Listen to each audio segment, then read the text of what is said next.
Halo Sobat IT dimanapun Anda berada yang sedang menyaksikan video ini. Di segmen kali ini saya akan berbagi pengetahuan dengan Anda tentang komponen-komponen penyusun yang ada pada komputer. Di sini saya sudah punya beberapa perangkat komputer seperti mainboard, hard disk, RAM, kabel SATA, kabel ID, heatsink, dan prosesor. Nah, sekarang kita ke komponen yang pertama, yaitu mainboard. Sebelum saya menunjukkan dan menjelaskan apa-apa saja yang termasuk perangkat penting dalam mainboard, saya akan menjelaskan apa sih mainboard itu. Mainboard atau motherboard adalah papan induk dari sebuah komputer.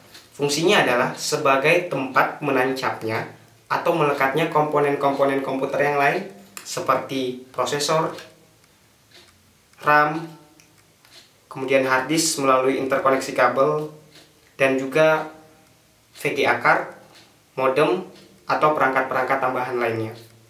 Sekarang saya akan menyebutkan beberapa komponen yang ada pada mainboard. Yang pertama yaitu soket prosesor. Soket prosesor adalah tempat menancapnya prosesor. Cara pasangnya seperti ini.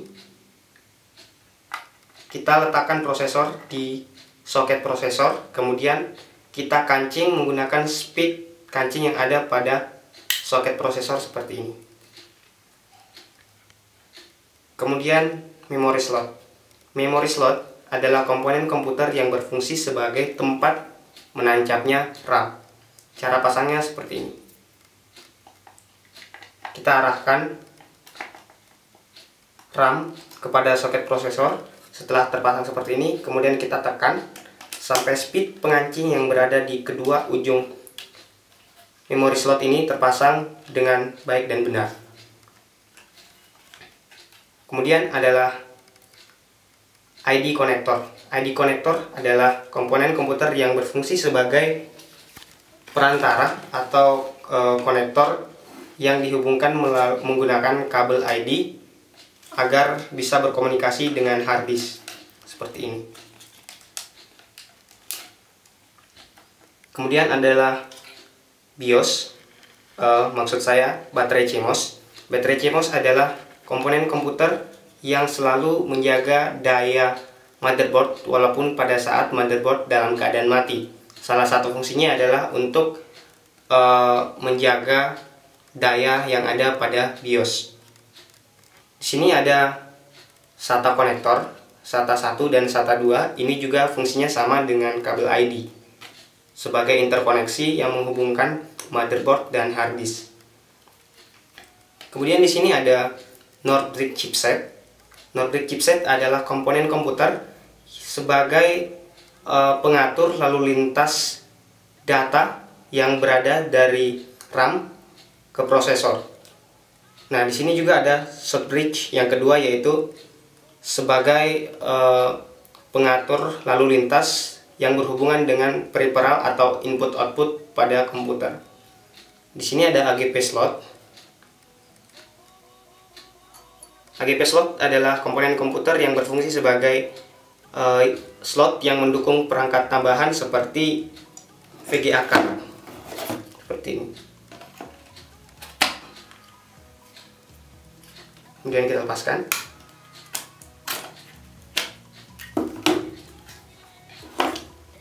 Di sini ada PCI slot, yaitu komponen komputer yang ada pada motherboard sebagai pendukung perangkat tambahan seperti VGA card, modem, sound card, dan lain-lain. Di sini ada BIOS sebagai penyimpan konfigurasi pada komputer. Ini namanya ATX Power 20 port. Dan di sini juga ada ATX Power 12 volt. Maksudnya adalah port yang ada pada ATX ini berjumlah 20. Fungsinya adalah sebagai konektor atau slot utama pada motherboard sebagai perantara antara power supply dengan motherboard, sehingga mainboard ini memiliki arus listrik secara maksimal. Di sini ada PS2 keyboard dan PS2 mousepad. Ini adalah generasi lama yang diturunkan sebelum Pentium 4 menggunakan PS2 konektor atau PS2 port. Di sini ada parallel port, kemudian ada serial port, USB port, kemudian di sini ada RJ45 LAN port. Di sini ada line in, line out, dan mikrofon.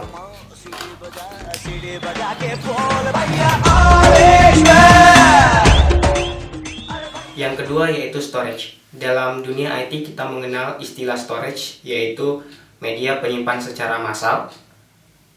Di dalam komputer kita mengenal hard disk internal. Hard disk internal ini berfungsi sebagai storage, di mana semua data-data yang ada dalam komputer kita seperti dokumen, data pribadi, dan file system semuanya disimpan di dalam hard disk. Hard disk sendiri memiliki dua tipe yang berbeda. Dari zaman Firaun masih SMP sampai sekarang tipenya masih dua, yaitu ATA atau ID, kemudian serial ATA atau SATA.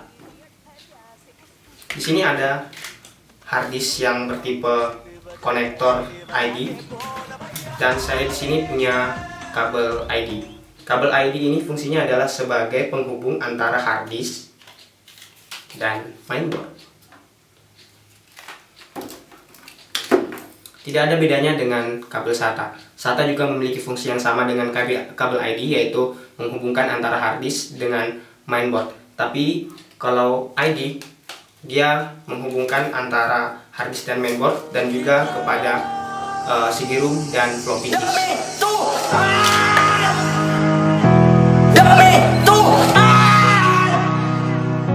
Sekarang kita ke komponen yang ketiga. Komponen yang satu ini sensitif, manjanya minta ampun. Kata guru SMK saya sih, di bagian bawahnya ini sensitif, jadi kita hati-hati megangnya, jangan sampai pin-pinnya ini bengkok. Nah, komponen yang satu ini namanya prosesor. Prosesor adalah komponen utama komputer. Kita menyebutnya sebagai otaknya komputer. Kenapa? Karena semua perintah-perintah yang user berikan kepada komputer itu dieksekusi di dalam prosesor. Jadi seperti ALU, register, cache memory, semuanya ada pada CPU atau Central Processing Unit. Manjanya nih barang juga sering panas, tapi tenang aja, soalnya ada komponen yang namanya heatsink.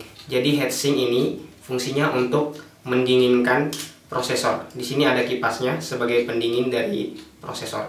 Dan juga di sini biasanya ada krim.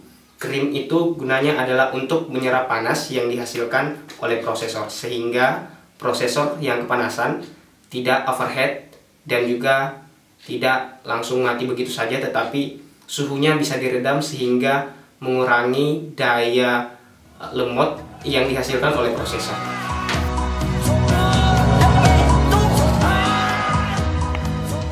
Kita ke komponen yang selanjutnya, yaitu VGA. VGA atau yang disebut dengan kartu grafis adalah singkatan dari Video Graphic Array atau Video Graphic Adapter. VGA itu panggilannya macam-macam. Ada yang bilang display grafis, display card, kartu grafis, kemudian juga video grafis, video adapter, macam-macam. Intinya ini adalah kartu grafis. VGA sering juga dikaitkan dengan resolusi yang berukuran pada layar 640 x 480 pada layar monitor. VGA card itu sendiri memiliki fungsi yang sangat berperan penting dalam komputer.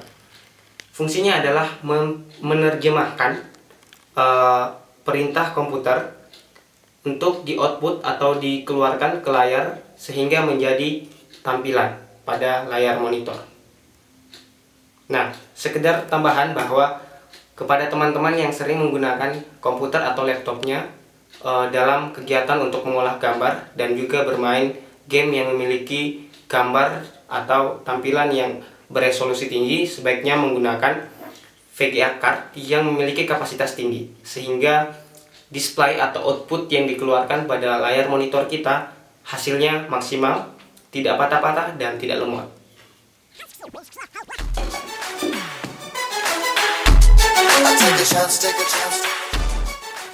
Dan komponen selanjutnya adalah main memory.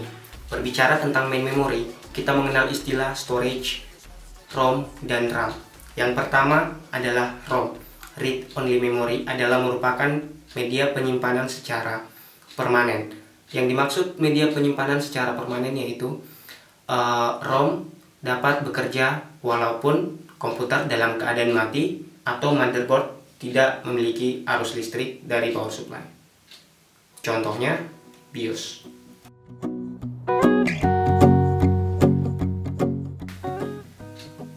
Kita ke komponen yang terakhir yaitu RAM. RAM merupakan main memory. RAM adalah singkatan dari Random Access Memory. Jika kita terjemahkan artinya memori akses acak. Bingung ya? Ya, saya juga bingung.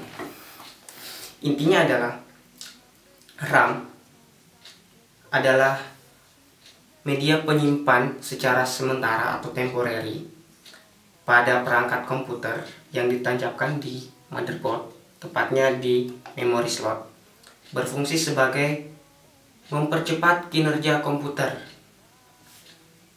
Kata temporary pada RAM yang dimaksud adalah pada saat komputer dimatikan, maka data-data atau file yang ada di RAM akan hilang karena tidak memiliki arus listrik pada RAM ini pada saat komputer dimatikan.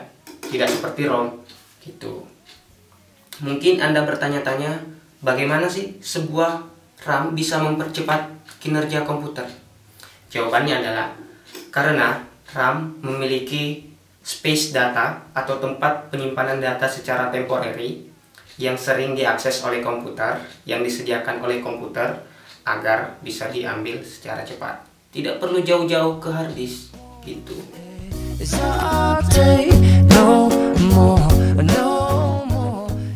Mungkin juga timbul pertanyaan tentang kata random pada RAM, Random Access Memory, yang artinya acak. Apanya yang diacak? Penjelasannya mudah. Data yang berada di RAM itu dapat diakses secara acak dimanapun lokasinya, dimanapun tempatnya. Dengan demikian, semakin besar kapasitas yang ada pada RAM, maka kinerja komputer juga akan semakin cepat. Berbicara tentang kecepatan RAM jauh lebih cepat daripada hard disk. Apabila hard disk memiliki kecepatan dengan satuan milidetik, maka RAM memiliki kecepatan dengan satuan nanodetik sepermiliar detik. Maka tidak heran bahwa peran RAM dalam komputer itu sangat diperlukan dalam kecepatan komputer. Itu.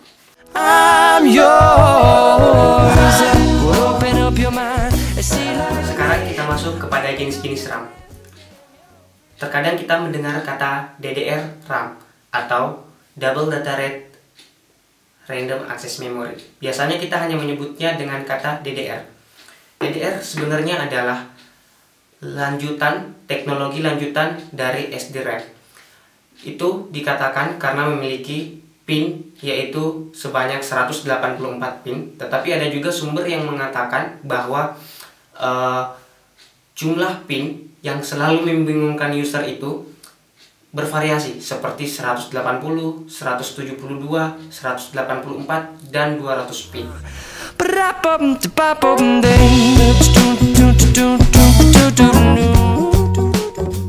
DDR2 RAM adalah Double Data Rate generasi kedua Random Access Memory.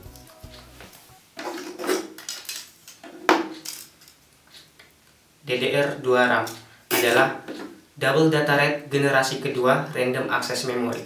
Biasa kita sebut dengan DDR2.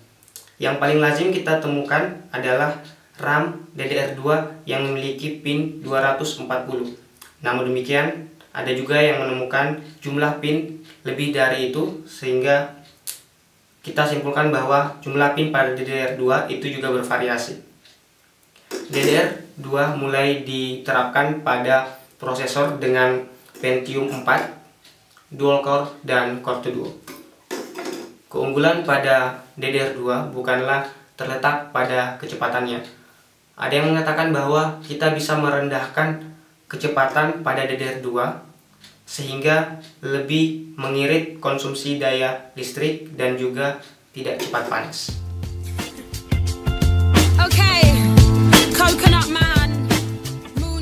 Dan RAM yang terakhir adalah DDR3 RAM.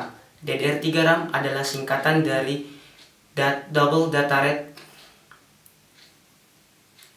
Dan yang terakhir adalah DDR3 RAM, adalah singkatan dari Double Data Rate generasi ketiga Random Access Memory. Nah, kecepatan dari DDR3 adalah memiliki kecepatan clock 2 kali lebih cepat daripada DDR2. Oleh karena itu, banyak kita jumpai DDR3 digunakan pada prosesor Core 2 Quad sampai Core i7.